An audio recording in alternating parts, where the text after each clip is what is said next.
Okay. Let's see. So, welcome to the Medical Minutes. And today, diving into thermal imaging and post-exercise recovery. Discover the cutting-edge science of thermal imaging with Professor Jakub Adamczyk, Ph.D. So, are you ready to unlock the secrets of post-exercise recovery and elevate your understanding of sport science? So, this is the opportunity today. And Professor Jakub will talking about the thermal imaging perspectives in evaluation of post-exercise recovery. And Professor Jakub is a celebrated academic in research with more than 150 published papers.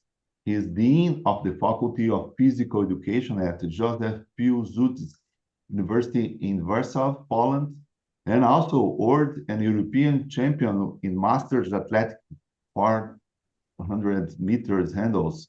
I believe gold medals, yeah? And pioneer in applying thermal imaging to evaluate athletes' performance and recovery. So thank you so much, Professor Jakub. Welcome to our medical minutes, and feel free to start this presentation. And after the presentation, we will open for a discussion, questions, and to share knowledge and learn more with you. Thanks so much to come with us on American Academy Thermology meeting. Okay, thank you. Hello, everyone. Thank you, Marcus, for invitation for today's meeting, and thank you for introducing me.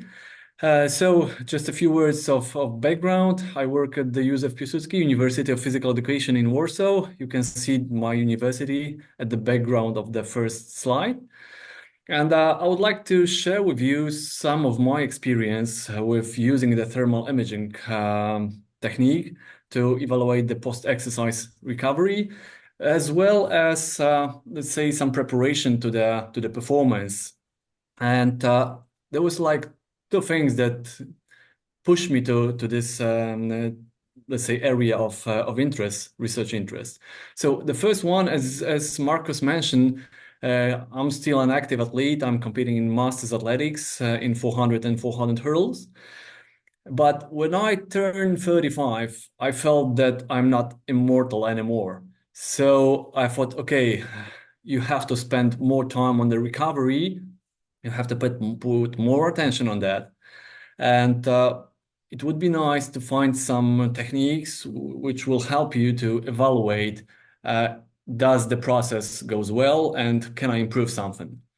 And the second thing, which stand on the basis of my approach, was that in most of the cases, the acting of the recovery is really similar, and we can try to evaluate, because it's kind of easy, because the physical effort initially leads to vasoconstriction, but then later, when we are starting the recovery, the opposite process, like the vasodilatation, starts.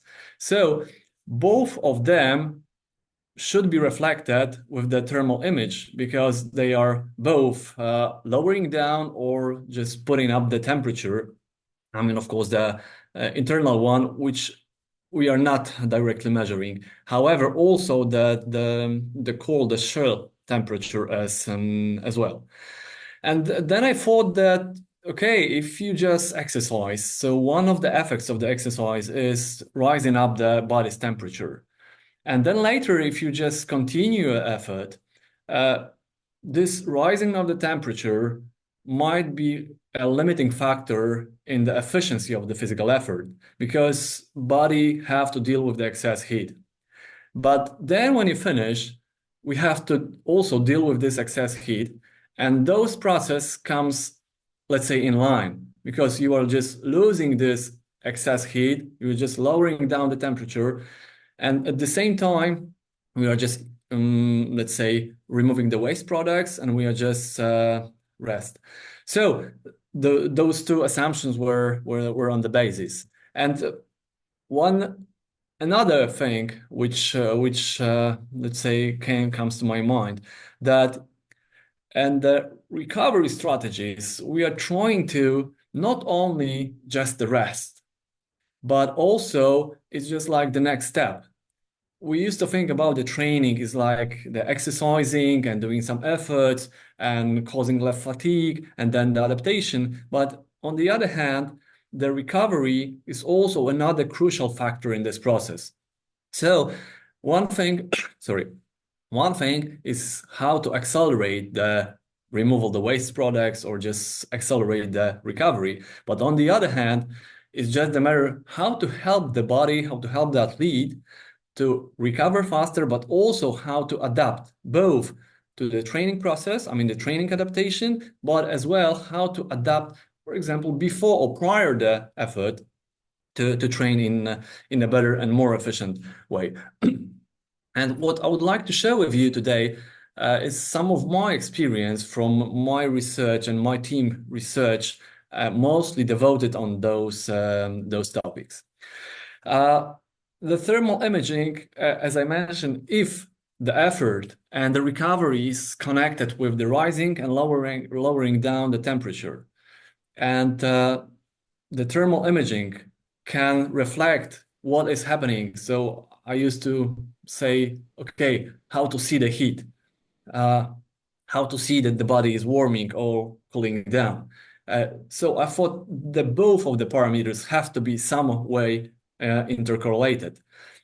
So the aim of all of those projects was how to connect, trying to find some relation with the skin surface temperature in relation with the other parameters which can be connected with the performance, with the recovery, like the black lactate concentration, like the heart rate, and let's say some delayed onset muscle soreness effects.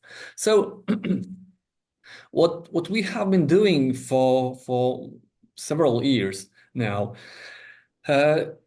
we just made a protocol which is repeatable from one to another research. And firstly, what we have thought that we have to force and subjects or an athletes to perform some maximal anaerobic effort. This effort cannot take a long time, because if you want to do some research on professional athletes, they do not want to have many disruption in the training process. So it have to be quick. But on the other hand, we thought, okay, it must cause a real fatigue, maybe according to DOMS, also the muscle damage. So we just follow this protocol. That firstly, of course, we are conducting the adaptation, which lasts mostly up to 15 minutes. Then we are doing the thermal imaging and the other stuff measurements like the black lactate concentration, for example, or creatine kinase as well. Then we are conducting the exercise. And in most of our tests, not all, but in most of them, we were just following the protocol of 1 minute maximum effort jump from the squat. I mean, the full squat, the heels from the buttocks.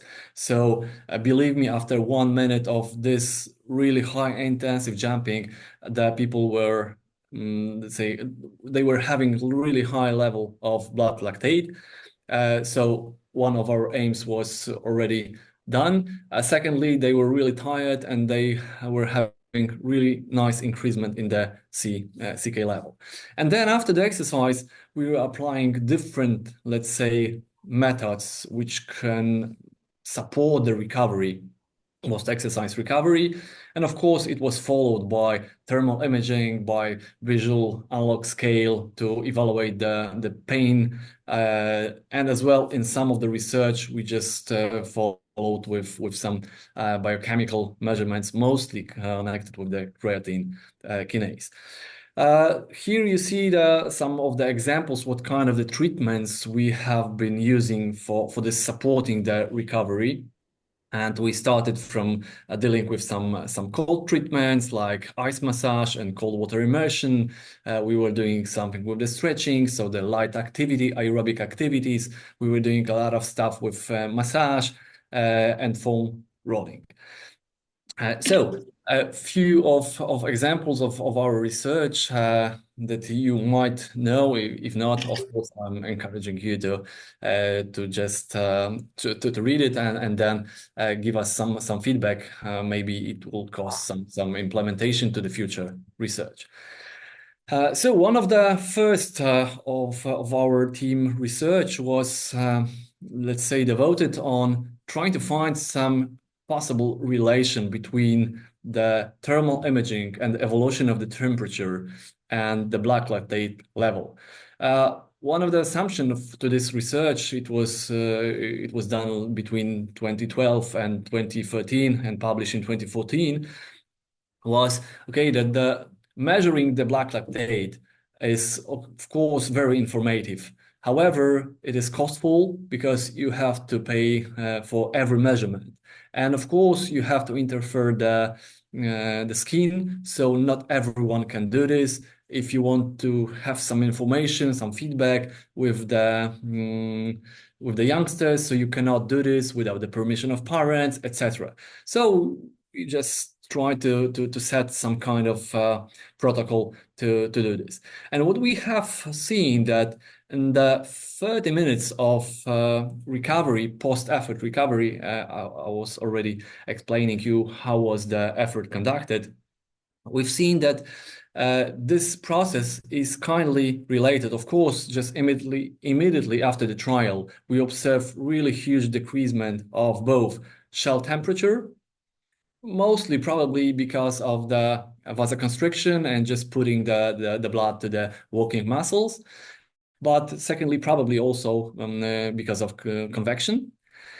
And of course, high increasement of the blood lactate. But more or less after 3-5 minutes, we just started to observe the opposite process. The lower the warming up the body, so it means probably the restoring the normal, so-called normal circulation, and the removal of the blood lactate. So, of course, it's not easy to say what is the point of crossing out those lines, but more or less in most of our individual cases, both in paper and in our experience, more or less 20-25 minutes is like the most common moment when you see the crossing of those two lines, as you see on the graph on the top. In all of the cases, the half an hour of recovery wasn't enough to just lower down the black lactate to the, let's say, resting state values. However, it still was, the temperature was a little bit different than in the resting. However, we just thought, okay, it might be the area that we can explore more, and we can try to find some, let's say, some tips for coaches that if they see just the body temperature, of course, it's not body internal, but external temperature is just getting back to the resting state, it means that more or less the more than 60% of black lactate is already removed from the body. Then we have dealt a little bit with the cold treatments, and that was in that times that was one of my favorite ways to improve to let's say help the recovery. So we were trying to find okay, can we see some kind of a difference between two kind of the treatments? The first one was the ice massage, which you can see the effects of the ice massage on the photograph with the A letter, and with the cold water immersion, which is on the bottom of the slide. So what we have seen that when we compared both of these methods with the the control group, we've seen that the both kind of treatments just help athletes to recover faster. So we all both observe lowering down the effects of the pain. So that was observed in the VAS scale, but also increasement of the let's say, black lactate removal. And kind of, as you might see, the kind of high correlation 0.8 was noted between increasing the skin temperature and the pain intensity. So once again, there was another point which, let's say, confirm our assumption that, okay, the temperature is really nicely correlated with the recovery process. Of course, it's not easy protocol that I can say, okay, if you just rise your temperature by 1 degree, it means that you recover in 20%. No, it doesn't work like this. However, just by observation, the evaluation of the temperature, evolution of the temperature, sorry, you might have some ideas on how to recover. Of course, this method we just confirmed that it might be useful for let's say enhance the recovery. However, in some process of the training and the recovery, we just have to be, let's say, cautious. Just because, as we know, that the cold might impair the protein metabolism. So if you, in the face of the training, finding for adaptation, it might just slow down your adaptation process. Then we just were trying to find another techniques, and one of our first approach was try to learn more about the foam rolling, because it becomes like 10 years ago, it becomes really, really popular method. And we just thought, okay, it might be useful because it might works like similar kind of massage.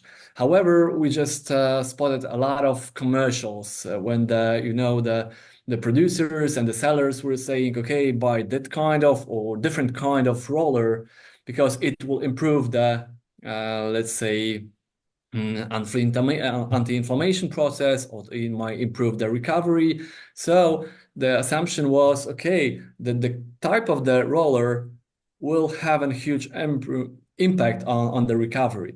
So what we have done, we just tried to compare the three types of the foam rollers, the one which was smooth, the second one, the gridded one, then the passive, was like the control group, and another research on the right side, we just use also with the trigger point foam roller.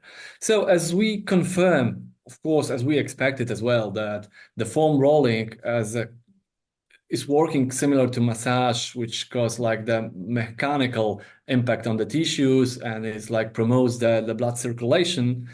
So it might be helpful in the recovery. However, the most important points in both of our research was the last bullet point, as you see on the slide, that there is no effect on roller type. So it's just like the commercial. It's just like the promoting to sell more. However, we do not confirm in any way that choosing the type of the foam roller might impact on the recovery after the anaerobic, heavy anaerobic effort. What else? We have been dealing a little bit with the different kind of massage, and this is an example in which we just tried to evaluate with a little bit different protocol the effects of isometric and classical massage on some physiological and biomechanical parameters of the lower limbs. According to the thermal imaging and to the thermal evolution of the skin surface, both kind of treatments seems to be quite similar, have similar effects on that. However, if we just connect this with some kind of preparation to the performance, we've seen that the isometric massage had a greater impact on the peak torque. And that was confirmed also with the bioelectrical activity than in classical approach, the classic massage. However, if we just confirm with the control group and with the other research conducted with typical approach, how to prepare athletes to the performance, the effect of massage is kind of limited. So, of course, you cannot say that by using only the massage, you can just be ready for the performance. It might help you a little bit. And nowadays, you can see a lot of leads before the proper warm up. They are just in the tent with the physios doing some treatments just to prepare them to the performance.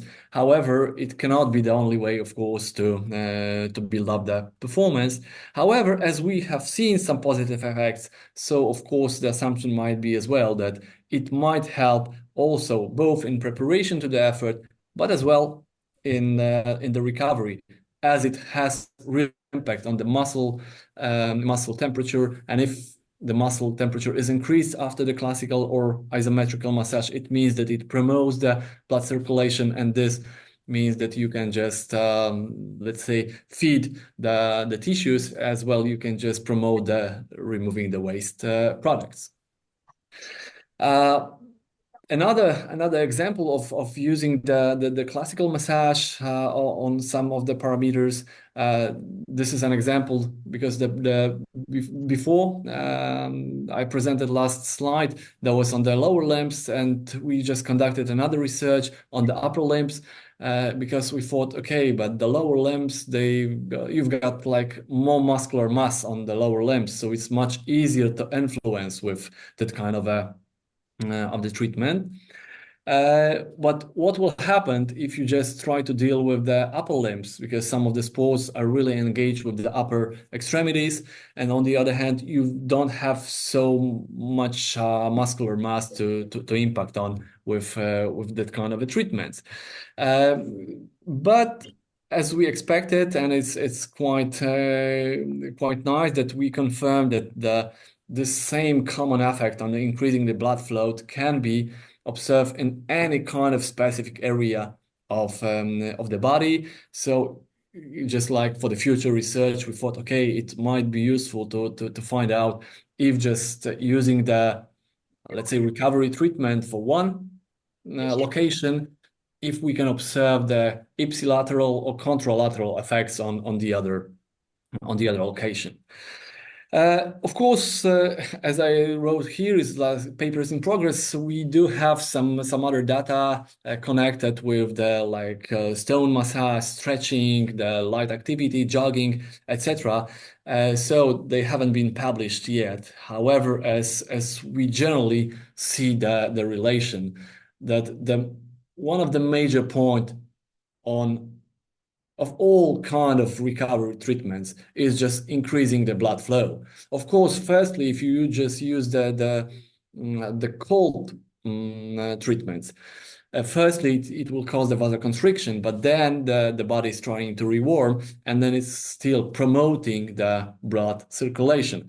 So in most of these papers, yes, we've seen that kind of effect. That's the first thing that we thought, okay, we might use that kind of data for future research and publication. And secondly, and it was really, really important for us that, okay, we can just use the thermal imaging for observing that kind of effects of the treatments. Of course, there are some limitation in that technique. And just forgive me for 10 seconds, I need to upload my charger.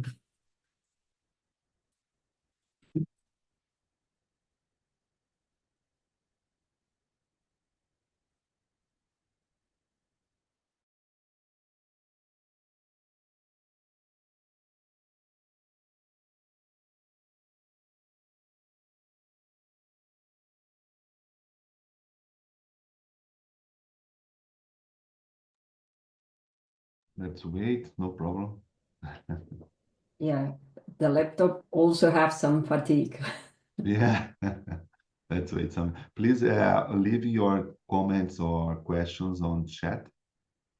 After this, we will organize the sequence of questions. Let's wait a little more. Welcome, Manolo, Linda, thank you.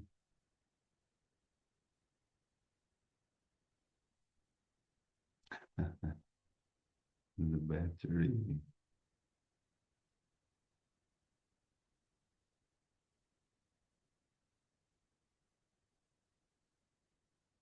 Does anyone have experience in the same application of Adam kits?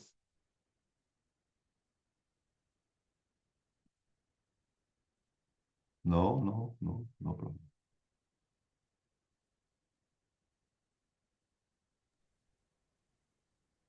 Okay, I think he will reconnect now because Yes. of the Zoom. So welcome, Ken. Thank you so much. We are here with Ken Marcella. He is a specialist in thermography. He's a veterinary.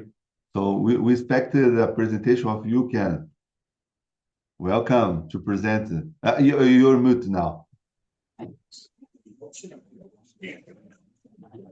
I will certainly put one together. It's interesting how much is correlative between what we've done in race and sport horses and the stuff that's being presented here. So it's very interesting. It's a good presentation, but there's a lot of complementary research. I was interested to see if there'd been anything done in kinesiology taping in human athletes and the thermographic changes.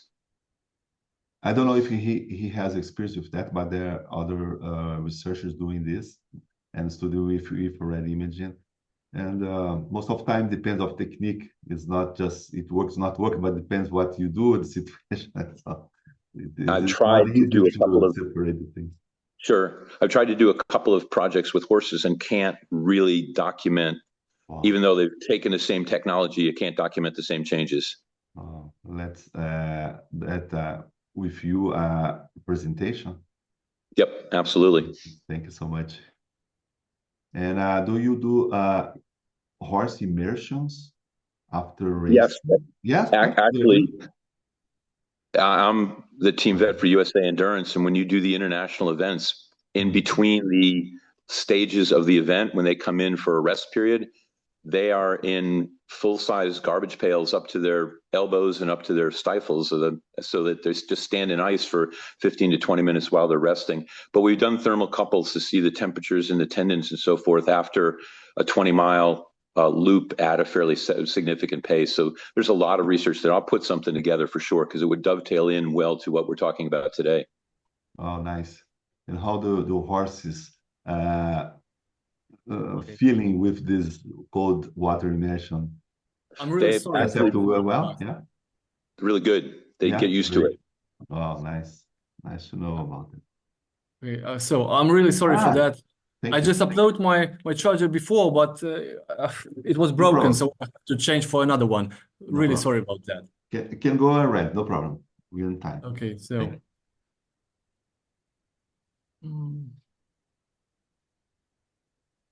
Okay, do you see my screen now? Yes. We do. Okay, thank you. Thank you. So, as I mentioned that, of course, we see a lot of things that we can use with that thermal imaging. But also there are some limitations and also some kind of challenges that we need to, let's say, try to fight it. According to the recovery, of course, there's lacking of the, unique and repeatable protocols in the recovery. So some people, for example, are using the cold water immersion with the temperature of 5 degrees, with 3 degrees or 10 degrees. So there is no strict protocols. Of course, always it will be challenging that the individual response, which might cause a different reaction. So just to say, okay, I'll just do like this or like that, it's not. It's never going to be the easy. Different protocols, they've got like different mechanism of action, like just using the cold and the heat. Of course, it will act in a different way. We don't know how it's going to work with the long-term effects. Okay, so we do know what is the body's reaction. But how it's going to work for 1 hour, 2 hours, or 8 hours, we don't know that. And honestly, I just do know from that area, I don't know. I know one paper which comes from Fernandez Cavas. He was like evaluating in 8 hours after different kind of trainings what will happen with the body temperature evolutions. Also, there is rather not some common situation that we are using just one kind of a treatment, just For example, if I'm completing my workout, I'm just using some jogging, then I'm doing the stretching or the foam rolling, and then later I'm coming for the massage or cold water immersion. So this is like co-occurrence of the therapies might be also challenging. Sometimes if you do the treatments, the temperature changes are really small, so the detection throughout the cameras will tell you, okay, that the decreasement or increase in temperature is like 0.1. But is it much or not enough?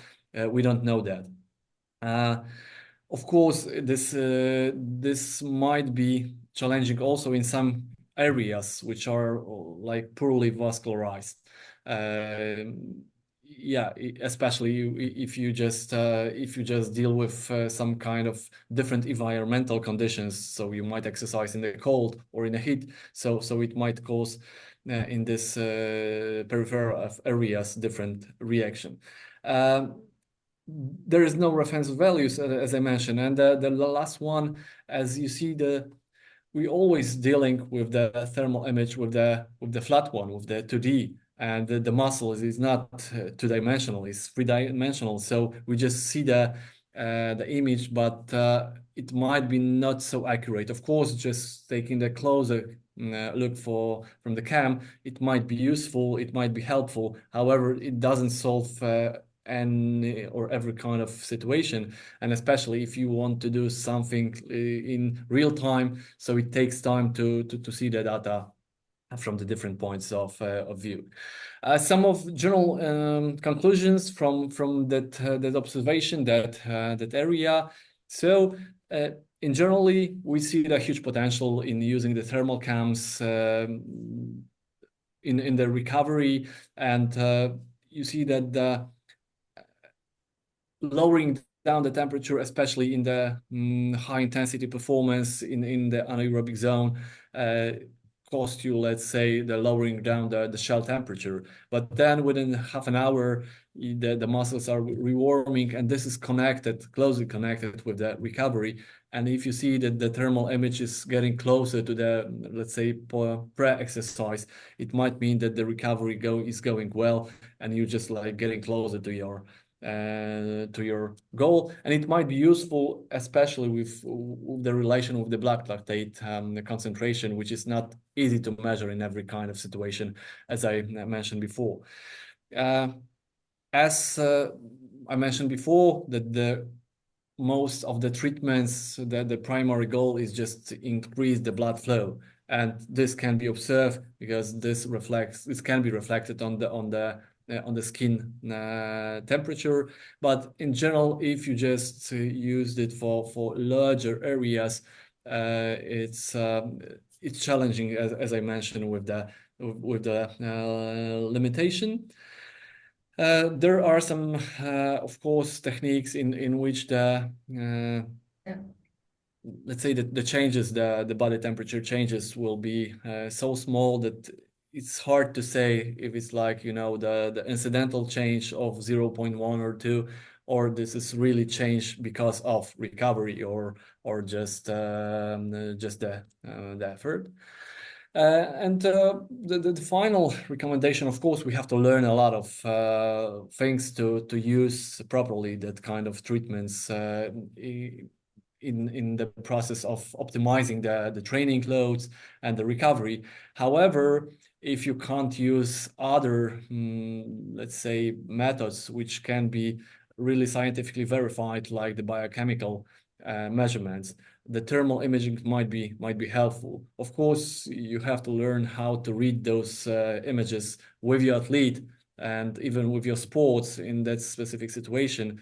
However, this lowering and then later increasing the skin temperature close or even above the resting values might indicate that the body is still working, on adaptation. So the athlete is not already, let's say, recovered and not yet ready for the next effort. So thank you for that. Once again, sorry for my technical problems, and of course I'm happy to try to answer your questions. Thank you so much, Jakub. Amazing presentation for us. It was a good review of main important aspects, and especially because most of this information are new for the people that study this recovery and sport medicine. So, and your researches are very important because you focus on main aspects that many people have doubts, and you bring thermography as an important approach for this. And I like that you talked about the thermal response to exercise recovery. And I will open now for questions here, and after I do my question. So please open your microphone if you want to do a question. Linda Harris would like to do your question. Linda? Hi, sorry, I have a cracker in my mouth. But well, I really didn't have a question because everybody else has got good questions, but I want to say I literally have just got into a contract deal with a physical therapy and personal training business. And this will be a great video to share with them because I've been trying to explain to them how with thermal imaging we can see the changes that's happening in the body. So thank you so much for the presentation. Thank you, Linda. And I can say that from my experience, we just showed this technique for some physios, and they were doing like the recovery massage, and we showed them, okay, you see, you've spent like 10 minutes on the right leg and 10 minutes on the left one, but you see there are some spots that you didn't work enough. So you can compare, for example, how this kind of a treatment works for both locations. And sometimes seems okay, we spent the same time, we did the same technique, like the of the massage or other treatments, but it doesn't mean that we did the same work for both locations. Yeah, exactly. And I'm also a licensed massage therapist and do medical massage. And so even in my own practice, I've been doing some little just in-office imaging for clients to let them see their progression. So it's really awesome. When they get the visualization, that's when they realize. Yeah. Thank you. Thank you. The next question is from Manolo, please. I will ask everybody to do short questions, and Jacob give a short answer because we don't have so much time. But thanks so much. Is very good. Manolo, please go ahead. Hello. Thank you very much for your presentation, Jacob. I think you are one of the biggest expert in recovery with thermography. And if you see the graphs of the concentration of lactate and the skin temperature, you can see that after 30 minutes, the skin temperature is still growing, it's increasing. So you told at the end in limitations that is required long-term response because, of course, your target was studying the short-term response to the skin temperature of the skin temperature to the different methods, but definitely under my experience, the main effect of these recovery methods should be a faster recovery, but not only in this short time, but afterwards. So and even 24 hours after, some studies say that. So what do you think about that? Are you going to increase your research and trying to see the long-term effects of the warming up? Okay, well, thank you, Manuel, for the question. Yes, that was evaluation of the acute effects of the recovery. But as I mentioned, it was even your PhD students, which I mentioned that he did an evaluation of 8 hours. Yes, I'd love to do this. However, the most challenging thing is that we cannot, or it's really hard to control the athletes for 24 or even longer because they want to do another training, and of course it will impact on the recovery and the body temperature. So we'd love to do that, but I see the challenges. Thank you. Mike. Rodrigo, please. Rodrigo Vicente. Hi. Thank you for your presentation. It was really nice. Thanks a lot to Dr. Marcos that sent this invite in our regenerative medicine group here in Brazil, so I could be able to be here. And my question is, it's about, in your experience, do you choose the type of recovery strategy based more on the sports of that you're treating at that athlete, or in his training periodization? Like if you have a swimmer, as you said, that manual massage can manage to have impact in the whole body. Would you choose to go for a massage or a cold immersion? And as you have the impact on a long-term the temperature delay increase in ice therapy, and which parameter is more important to you in choosing which strategy to use for the recovery? And the other one is in your studies, and how long is your minimum time of ice therapy, so you can have these changes in therapy and recovery. And thank you for your lecture. It was really great to be here. Oh, thank you. Just for the first case, I'm using mostly two parameters. So one, maybe not specifically sport, but kind of a training. So I mean the gym one, or the endurance session or flexibility. So that's the one important factor. Just because, for example, I love the hydrotherapy. I love using the water. But if I'm doing the gym session with the strength training, of course, just entering the water might cause the losing down the muscle tonus and body looseness. So that's not the point. And the second one is just like the periodization, and which I just gave an example that if the cold water or the cold itself might impair the muscle metabolism and protein metabolism. So if I'm in the adaptation phase, I train really hard. So I'm trying to separate the cold session from the training. But during the competitive area moment, just before the competition, I'm using a lot of cold, because it promotes just recovery. I'm not adapting so much anymore. I'm just trying to find out, okay, let's recover as fast as possible, because you have to run the next round or the final, that's the thing. Sorry, I've forgotten the second question. And your minimum time of ice therapy, so you can have in my practice, I'm using like mostly 3 minutes.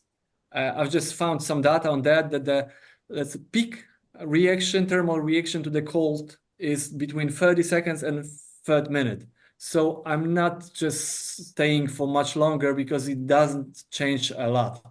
Of course, you can get a little bit colder then. However, it doesn't change a lot. So 3 minutes, I think it's quite optimum. And it's not so long, staying. It's kind of hot in Brazil, for example. If you want to go in Poland, it's like only a few degrees now. And if you want to stay in the lake, which is like 2 or 3 degrees, so it's challenging to stay for longer.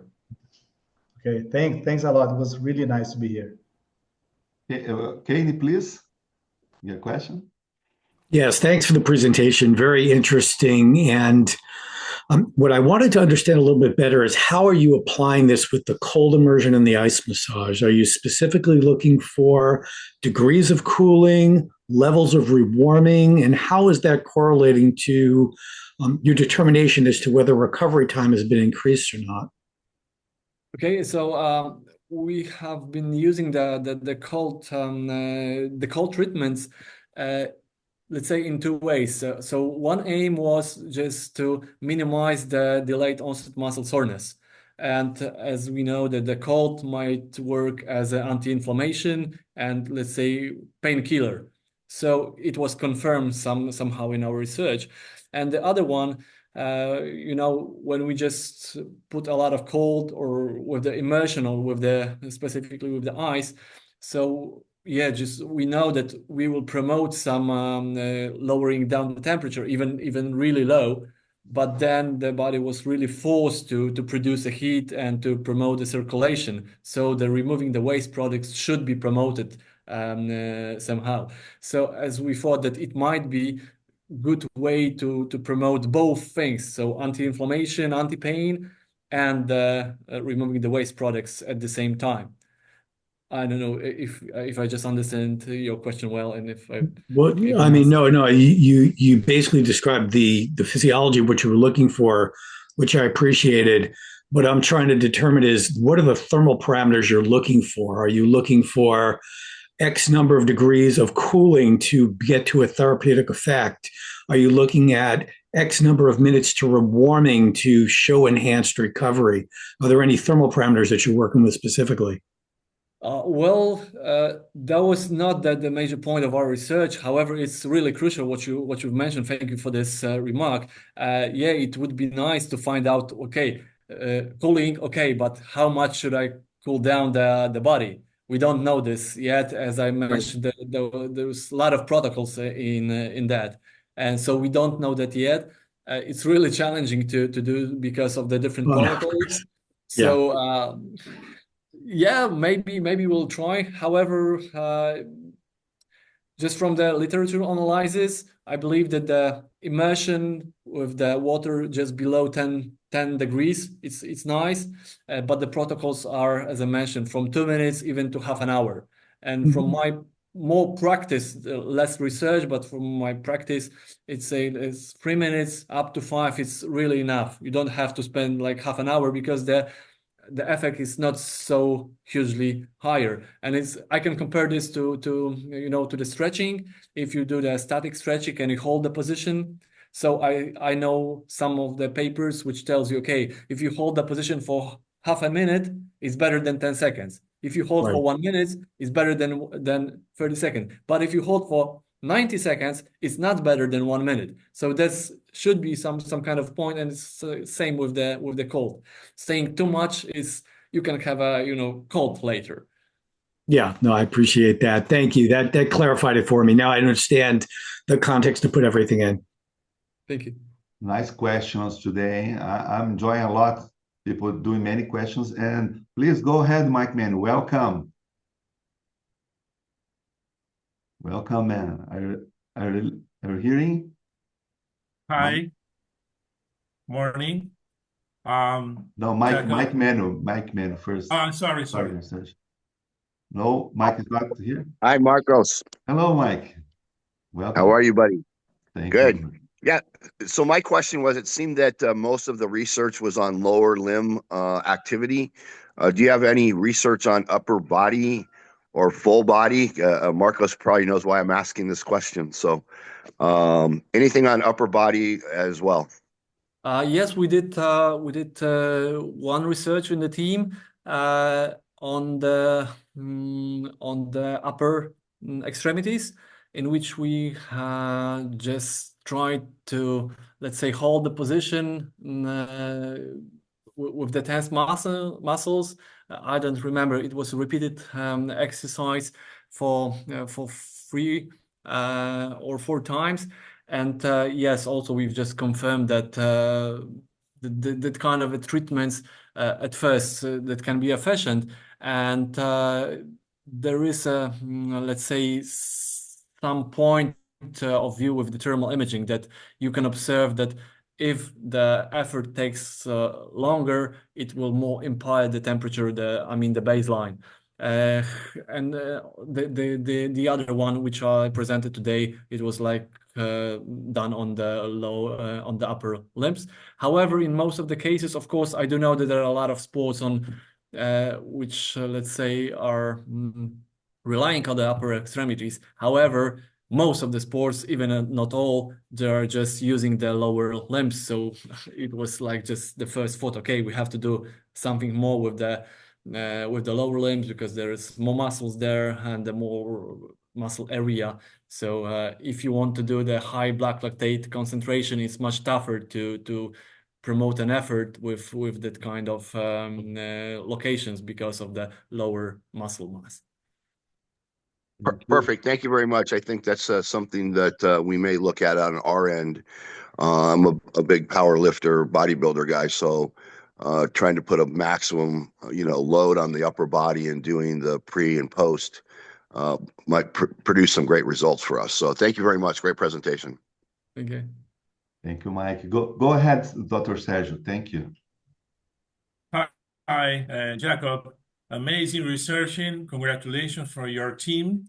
I asked the question from the protocol about water immersion and ice massage. How you emissivity you adapted for this area. This is the moment. You can use it 90.6 for the water, or you can use it 90.8 for emissivity from ice massage and water immersive. We use both. Thank you. We use for both research, we use 0.98, but just after getting out of the water, we were just trying to, make dry the surface. However, without avoiding the friction, of course, to, not to increase the temperature. Thanks so much, Jacob. Now, does anyone have any question? Okay, I'm go ahead with my questions now. We have some minutes. We have 7 minutes. Okay. I was interested about the correlation between lactate and the skin temperature. And I saw on the slide, Jacob, a weak correlation, 0.29. So given low effect size, how confident are you in using thermography as a proxy for metabolic recovery? Maybe some other aspects as sweating, hydration could confuse these results. I'm not sure about that, if it's really good to use this parameter yet or not, or if you're using this in real life, this parameter to evaluate recovery. Well, yeah, you're right. Of course, it might be some aspects which might interfere this process, and the sweating, of course, it might be. Of course, we were trying to conduct the studies in more or less thermoneutral conditions, like more or less approximately 20 degrees. The exercise was quite short because the 1 minute of jumping shouldn't cause a lot of sweating. However, yes, it might cause some bias on the research. We do know that, and in the, let's say, so-called real life, it's gonna be a lot of such situation that might interfere the results. So it's not easy to then describe the results and to understand them. And according to sports practice, it is one of the challenging situations that, for example, you do the practice outside and it's like full of sun. So it's hard to find a place, for example, for do the examination in a real time. And if you just change the location and go indoors, it's just like changing the conditions. So yeah, it might be challenging. We don't know that. Yes, and most of news on thermography, sometimes there's a confusion between the skin temperature and the muscle temperature. So most of the time, it's advised that we cannot have, we must take careful to think that skin temperature is the same of muscle temperature, because we can have these effects of sweating, for example. And yeah, of course. Sorry, go ahead. Go ahead. Yeah, of course. It's not your case, but I'm just saying to the others here. The best example is just like immediately after the trial, when we know that the muscles are warmer because they were exercising, but the skin temperature is lowering down because of the convection of the sweating, etc. Yes, most of the time when I review some papers about that, I also advise to not saying the muscle temperature is high or low. No, it's the skin temperature above the muscle, because we have fat and depends on many other neurological aspects here. And other thing interesting is about you showing in your slides the anterior thigh as the most informative location for assessing recovery. But I was thinking here, why not other key areas like pelvis or hamstrings? or multiple regions of interest analysis? I know it's a challenge, but what's in your opinion? Do you believe it's anterior, or you go ahead on this direction, or are you looking for other science also to study this? Yeah, well, my observation was based, of course, on our research, and as we did this kind of an effort, I mean the jumping from the squat, so the most loaded area, most loaded muscles was the quadriceps, and because of that location, we just focused mostly on you know, the anterior thigh. And due to muscular mass, I think it's a really good location in which it can reflect the skin temperature, can reflect a lot of metabolic process which can happen, let's say, under the skin in that location. And if you look at the front of the shin, you know that there's a bone and there's not so much muscle, so it's much tougher to find out some huge changes in that location. However, if you just mentioned that, we did some research on, let's say, effects of racing and competing with the track and field athletes, and we observe, yes, that the calves can be really nice informatic areas to observe the body's reaction for the effort, but at least in terms of running, because the loading of this location is really high. And the last question, first a comment. We are studying another windows, especially the BTT, is brain tunnel temperature, is in the inner corner of the eyes. It's possible to have idea of brain temperature, and we are trying to see if this as an interesting point to study recovery also. That is not directly related to the muscle, but could be related to the brain that controls everything on the body, and also the vascular fluid flowing to the muscles and fatigue, these things. And the last question is about cryotherapy, and you showed that did not restore thermal equilibrium within 30 minutes, and this is why we see also, and most of the time you need more 24 hours to see some aspects, or to compare the results, or do many sessions of cryotherapy to see the effect of that. So what's your opinion about? Yes, of course. Now we are trying less in research, but more in practice. We are trying to use that kind of, let's say, protocol and finding out the overcompensation phase. I mean, if the athlete is ready for the next training, next workout. And in most of the cases, yes, we've seen that after 24 hours, next day, the body is probably still working because the temperature is not at the same level as it used to be day before. But that was really challenging, okay, to extend this for another hours, because they have to train and do another workout. And it, of course, it will, you know, change the thermal image of the next measurements. Thank you, Jakub. Excellent experience. We love your presentation. And I will ask everybody to follow Jakub, the papers. He has many papers, very interesting. So if you want to go deeply and to understand more about thermography and sport physiology, I recommend all the papers of Jakub.